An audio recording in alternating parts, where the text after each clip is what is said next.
Yeah, I'm sorry. I bet you are. We don't get to choose who Riley is. Right. Do you hear that, Joy? Do you remember? Yeah, there you go, how you did exactly that. Right. Oh, and finally we see how all of the memories, all of the experiences can actually get to contribute to the sense of self of Riley, as it should be. Everything is important, everything you go through. Huh? I'm a good person. I mean, is that still what you believe? Yes! Come here, because we need to talk. You see what's happening here, right? How Joy has been picking and choosing who she thinks Riley should be? Yeah, okay, now tell me, why do you do the same?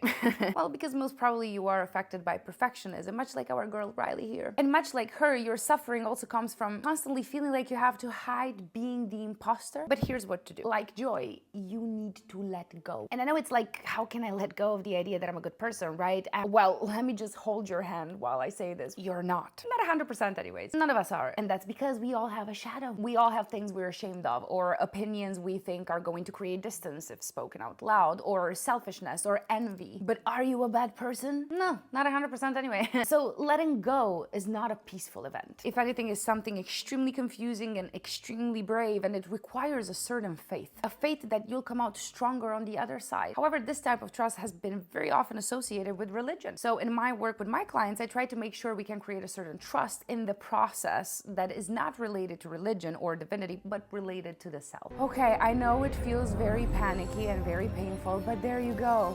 Riley needs to build her new sense of self that is authentic to her, not guided by emotions. I need to fit in. God, but I want to be so much myself. contradiction. I'm brave, but I get scared. Success is I make mistakes. I'm nice. I'm mean. I'm a good friend. I'm a terrible friend. I am strong. I need help sometimes. Man, we all need some self-compassion. Oh, guys. I really picked the wrong day to do my makeup.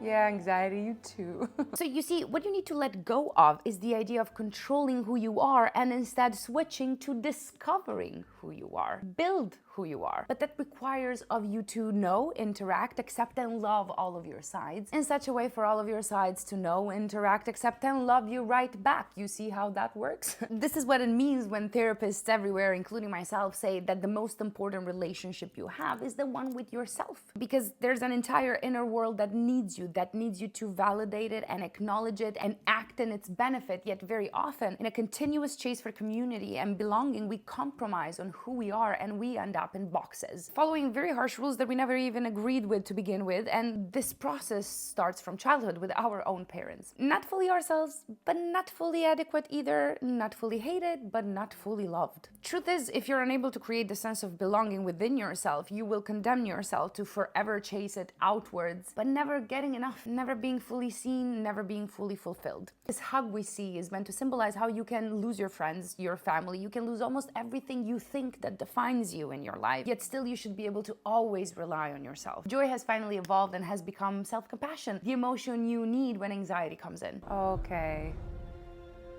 let's open our eyes. And breathe in, girl. You're fine, you're safe. Very good. Get in contact with the objects around. Hear the sounds, connect yourself to the world around. Very good. Beautiful examples of grounding techniques. And I gotta say, if Riley has the instinct to do that without even going to therapy, well, I think we need to talk about something I haven't touched much on. The power of a positive foundation. Joy being in charge has been great and terrible at the same time. Great for childhood, but terrible for the teen years. Yet it's also what helps Riley to find light in the darkness. Joy took control because Riley's parents never presented what is Joy's shadow, the perfectionism, and therefore they never taught her that there's a limit to positivity as well. Which is why she relied on toxic positivity so much in the first movie, remember? But the more she grows up, the more she's discovering that the system created isn't broken. Really, it might be a bit control-oriented, but at its core, the system is adaptive. What's up, little puppy? You okay? You wanna go? You can go. Oh, you wanna stay there? You want to stay there. Okay then. Joy's overwhelming presence in childhood created a blueprint for Riley to seek balance even in moments of emotional chaos, and that, my friends, is the gift that intentional parenting offers to children. At the same time, Joy's reign had to end because clinging to a single emotion for stability isn't sustainable as we grow. It's far too simplistic. But even in the midst of an ego restructuring, Riley has the instincts to do the right thing for herself. Choose her own joy, if you will. Riley, you okay? Oh, guys. I was such a jerk to you guys. When you guys told me you were going to a different school, I freaked out. If you don't want to be friends anymore, I get it. But I really hope that you can forgive me. That's so brave, Riley. Well done. And vulnerable. Here I am crying again on the internet. Come on, we've got a game to finish. Yeah, man, go and enjoy, babe. I love this so much for two main reasons. One, regulation should always be an individual responsibility simply because otherwise it becomes emotional labor for the people around you. Riley grounding herself on her own before reaching out to other people is a perfect example of emotional self-responsibility. You can go, buddy. Go, go, go. Good boy. It shows that while others can support us, they can't carry the full weight of our emotional experiences, or they shouldn't. Asking for help is always welcome. However, it has its own time and place. It's one thing to ask for help. It's another to hand someone the chaos of our emotions without giving them any direction. The approach should be, here's where I'm at, here's what I've tried, here's where my trouble is. Can you help me with that? And it should not be, I'm overwhelmed, I don't know what's wrong, I haven't tried anything, and I just need you to figure it out for me. And two, I love that the people that are checking in on her are her best friends. Not the new team, but her old friends. It's a reminder that while it's natural to, make new friends, plan for the future, we must also prioritize the relationships that have been there for us, especially during challenging times. I mean, special bonds require special treatment. And when we neglect these connections or fail to give them the attention they deserve, the necessary praise, it can lead to distance and resentment, you see. What? Oh. Joy, Riley wants you. I never saw sadness so happy.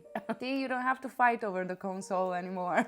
See, it's not that you feel less joy, it's just that you really have to be intentional about it. Notice how while she's apologizing, no emotions are in control. Which, paired with the fact that she can now finally have her own sense of self, not dictated by emotions, I think it suggests that Riley is beginning to act from a place of authenticity. And this is what this ego restructuring has done for Riley. Now she wants emotions, she doesn't need them anymore. Riley is no longer just reacting, she's intentionally choosing the experience she wants to have by calling on emotions, showing that now no emotion needs to be in charge because she is. Now, you know what that means, right? If emotional maturity means you can call on joy when you want to feel it, you also need to call on anxiety and sadness and fear and so on. When you're in charge, your emotions don't get to ambush you out of nowhere anymore. Instead, you learn to recognize when you need them. Riley is becoming the leader of her inner world, and the emotions are no longer her rulers, they're her teammates. This is the essence of authenticity, really, responding to life in a way that reflects who you are at your core, not just how you feel in the moment. Okay, 2 p.m. That's in 6 minutes. And Oh. what happens if we don't become a fire hose? Well, thanks for asking. Nobody Joy. asked, but I'll okay. tell you. Okay. First, Mom and Dad are very disappointed. We don't go pro and we find work as an ethnomusicologist even though we don't really know what that is. We have no friends and we die alone. Okay, none of that is happening right now. Good. No. Let's Great. ground. So why don't we take a seat in our special chair? The special chair. That's a great idea. Mm-hmm. See? Isn't that better? Oh, yeah, that's the stuff.